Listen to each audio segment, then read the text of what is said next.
Hi friends, இப்போ நாம் சுவையான சென்னா மசாலா எப்படி பண்ணுறதுன்னு பார்க்கலாம். இதை ரொம்ப சிம்பிளாக வீட்டிலே பண்ணிடலாம். குழந்தைகள்லாம் விரும்பி சாப்பிடுவாங்க. இப்போ நாம் எப்படி பண்ணுறதுன்னு பார்க்கலாம். இன்றைக்கி நான் பிளாக் கலர் சென்னா எடுத்திருக்கேன். இதை நான் 8 ஹவர்ஸ் முன்னாடியே ஊற வச்சு சுத்தம் பண்ணி எடுத்திருக்கேன். இப்போ இதை நம்ம ஒரு குக்கரில் இந்த மாதிரி மாற்றிக்கோங்க.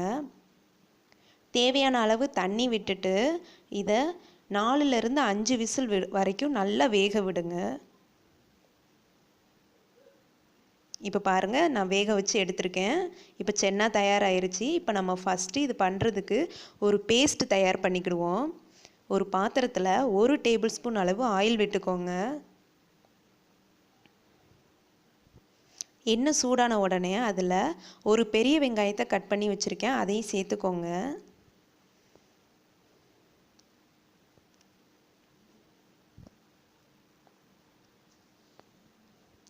இப்போ இது கூடவே ஒரு சின்ன துண்டு இஞ்சி, 4 பல் பூண்டு சேர்த்துட்டு வெங்காயத்தை நல்லா வதக்குங்க. வெங்காயம் இந்த மாதிரி வதங்கினதுக்கப்புறமா நாம் தக்காளி சேர்த்துக்கலாம். 2 தக்காளியை கட் பண்ணி வச்சுருக்கேன், அதையும் சேர்த்துக்கோங்க. தக்காளியையும் 1 நிமிஷம் நல்லா வதக்குங்க.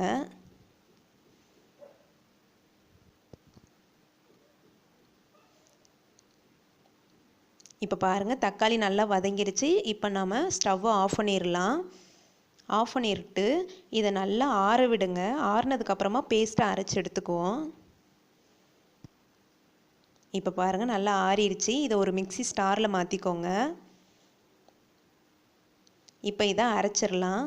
இப்போ பேஸ்ட்டு தயாராகிருச்சு. நாம் கிரேவி பண்ணலாம். ஒரு பாத்திரத்தில் 2 டேபிள் ஸ்பூன் அளவு ஆயில் விட்டுக்கோங்க. எண்ணெய் சூடான உடனே அதில் வாசனைக்காக ஒரு பிரியாணி இலை, 2 கிராம்பு, ஒரு சின்ன துண்டு பட்டை, 2 ஏலக்காய், அப்புறமா 1/2 டீஸ்பூன் சீரகம் சேர்த்துக்கோங்க. இது எல்லாத்தையும் ஒரு வாட்டி மிக்ஸ் பண்ணி விடுங்க.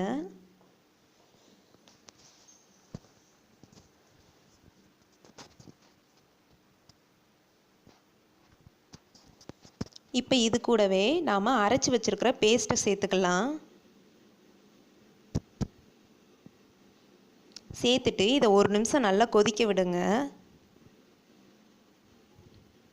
இந்த மாதிரி கொதித்து வந்த உடனே இப்போ நாம் மசாலா பொருள்லாம் சேர்த்துடலாம். 1/2 டீஸ்பூன் மஞ்சள் தூள்,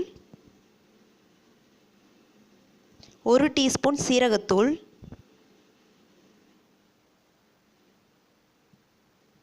1 டீஸ்பூன் மல்லித்தூள், 1 டீஸ்பூன் கரம் மசாலா, அப்புறமா 1 டீஸ்பூன் மிளகாய்த்தூள் சேர்த்துக்கோங்க. சேர்த்துட்டு இது எல்லாத்தையும் நல்லா மிக்ஸ் பண்ணி விடுங்க.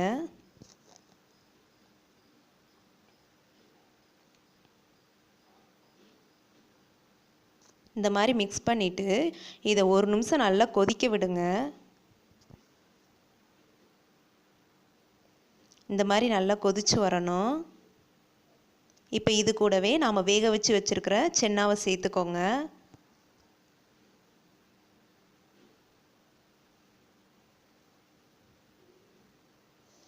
தேவையான அளவு உப்பு சேர்த்துக்கோங்க.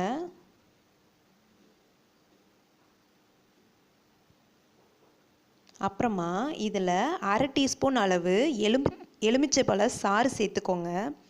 இது கண்டிப்பாக சேர்க்கணுங்கிறது கிடையாது, ஒரு புளிப்பு சுவைக்காண்டி சேர்த்துக்கிறோம். அதிகமாக சேர்த்துறாதீங்க, ரொம்ப புளிப்பாயிரும்.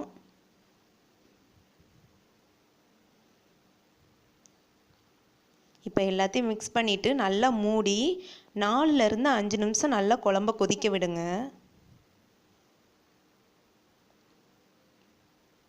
இப்போ 5 மினிட்ஸ் ஆயிடுச்சு. ஓப்பன் பண்ணி பாருங்கள். நல்லா கொதித்து எண்ணெயெல்லாம் பிரிஞ்சு கிரேவி பதத்துக்கு வந்துருச்சு. சுவையான சென்னா மசாலா கிரேவி ரெடி ஆயிருச்சு. இப்போ கடைசியாக இதோட கொஞ்சமாக கொத்தமல்லி இலை தூவி விட்டுக்கோங்க.